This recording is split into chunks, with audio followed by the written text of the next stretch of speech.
Kui TalTech suudaks sellist mängu hooaja lõpuni näidata, siis nad tuleks Eesti meistriks ka. Aga no sellist mängu 40 minutit mängida ja mängida terve hooaeg sellist mängu, no kõik saavad aru, et see on põhimõtteliselt võimatu, et sa viskad iga mäng 110 silma. Välb! Ohoi! Ja Välb paneb ülevalt alla ka ja TalTechil see 50 piir on ületatud. Minut 45 enne esimese poole lõppu.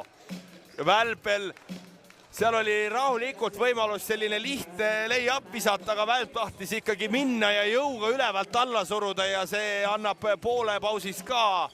Lajatab kotti selle 11 punkti 8 lauapalli, nii et mehel kohe-kohe siis kaksik duubel koos. 2 lauapalli veel vaja. Fiedleriga oi, kuidas nüüd ja Välb sealt paneb ülevalt alla ka ja sellimehed ei saanud siin ikka öödega mütsi aru.